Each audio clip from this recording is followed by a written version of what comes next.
Hello everyone, welcome to another exciting episode of Dayspring Discussions. I'm your host Sean McGahee, and this is a show where we talk about movies, TV, sci-fi, fantasy, comic books.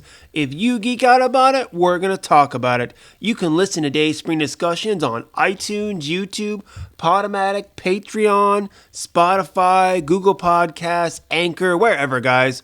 While you're there, go ahead and rate, review, subscribe, then head on over to the Facebook group and Twitter account and join in the discussion. Don't forget dayspringdiscussions@gmail.com. If you have any questions or comments, you can fire them there. And you can find me personally, Slim Dayspring 12 on Twitter and Instagram. Well, hello everyone. Well, it is the perfect day. Why? Because it's Friday, and Friday comes goodies. Mainly, it's a nice day here in Austin, Texas. One of the hottest days, actually, of the year so far. I got a little inflatable pool filled up. Water's not quite warm enough for me right now, so I might just wait till tomorrow to get in it. But otherwise, a good, beautiful day here. Still doing the whole social distancing thing. But the weekend is here. Not that it matters much for those of us who are staying home. But either way, it's a good day because we get a new Star Wars Clone Wars episode today.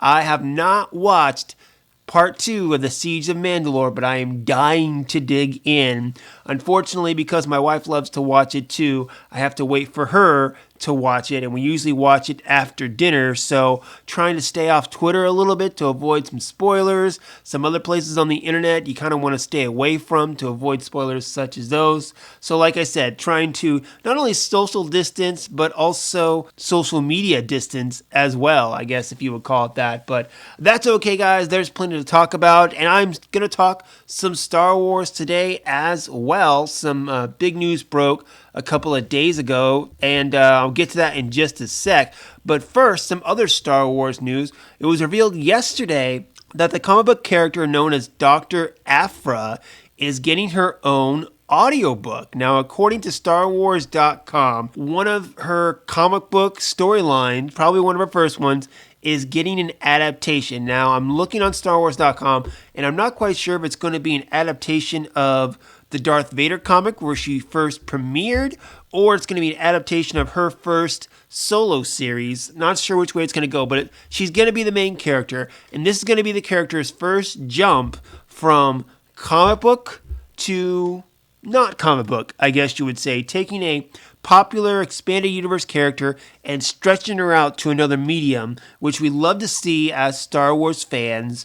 Whether she'll pop up in other things, as her popularity grows, people are saying, she could show up on a TV show, animated series, something like that. I just love the fact that, again, you're taking a character that is a small niche and expanding her out a little bit, I guess. Some people would say, that's kind of what they're trying to do with Ahsoka. There's rumors that she's going to be live action in The Mandalorian with Rosario Dawson, but I'm not going to get into that story right now. But either way, taking these characters that are part of the expanded universe from comics and books, even animated series, and putting them on a bigger screen or expanding them out to a more wider audience is always a good thing as a Star Wars fan who loves the comics, the books, the animated series.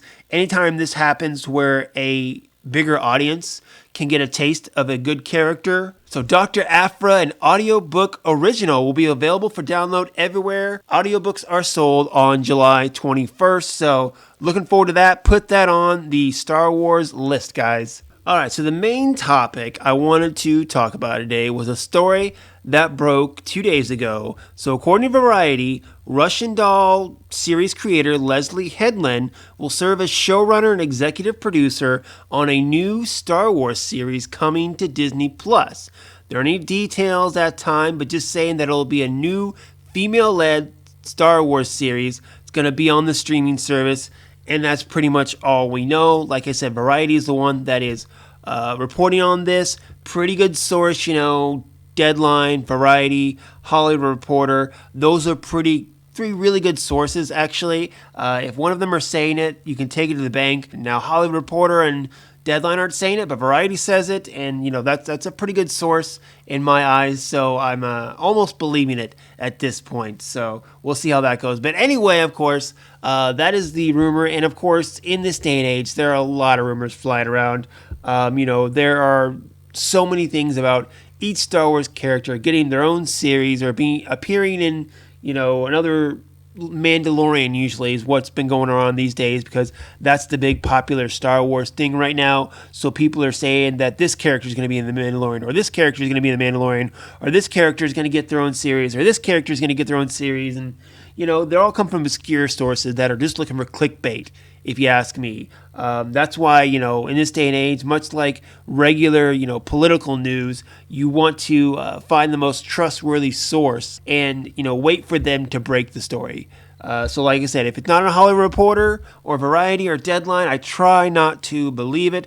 But this one came from Variety, and it's something that it seems believable. It's not like they're saying, Darth Maul's getting his own series or Thrawn's getting his own series. It's something that, is very believable that a creator who has a successful series, Russian Doll, which I have not checked out yet, but I heard it's great. I think it got some awards buzz too. I'm not sure if it won anything, but I heard it's a great series. I might have to check it out now, actually. But it's something very believable that this person who has this hit series is being looked at and, talking to Disney and Lucasfilm about another Disney Plus series. And of course, we do have other things going on right now. We do have, of course, Mandalorian Season 2 that's on its way towards the later half of this year.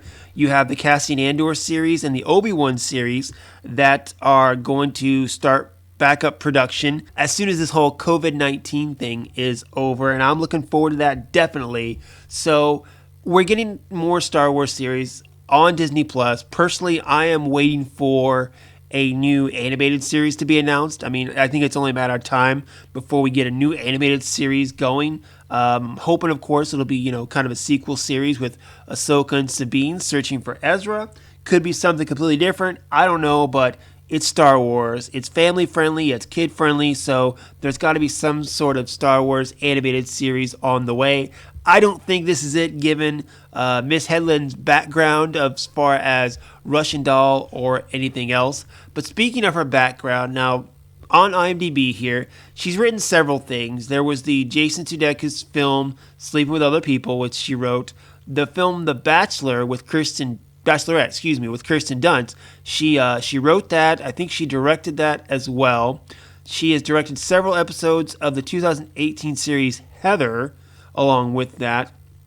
And she directed the pilot for the series Almost Family, which stars Brittany Snow and Timothy Hutton. So her resume, I don't think it's the best, in my opinion. Some of these series or things that she's done, not great, but not exactly horrible. She does have some experience. And let's be honest, what Disney looked at mainly was Russian Doll. This series that has got critical acclaim. A lot of people like it. Again, I haven't checked it out, so I can't say that.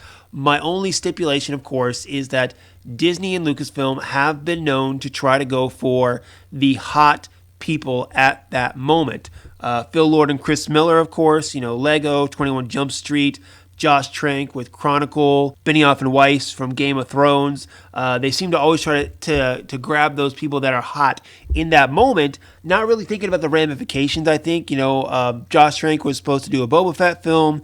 That kind of fell apart after they heard what happened with Fantastic Four. Benioff and Weiss signed a deal with Netflix, and they're no longer doing a Star Wars movie series. And of course, we all know Phil Lord and Chris Miller got mostly through shooting the Solo spin-off film, and then they got fired and replaced by Ron Howard. Disney and Lucasfilm, just needing to vent a little more, maybe get a little more on their same page before they start productions on some things. And to be honest, out of those three examples, the only flub, in my opinion, was Phil Lord and Chris Miller, because they had already started shooting the movie. Stuff was already being done. With Benioff and Weiss, nothing had been shot yet. With Josh Trank, nothing had been shot yet. I don't think scripts were even written at that point. So, while they do need to vent a little more before they announce stuff, we'll see what happens, of course. But, the fact that it says it's a female-led series could be interesting. Now, of course, you do have those people. As soon as, the headline came out that it was going to be female-led,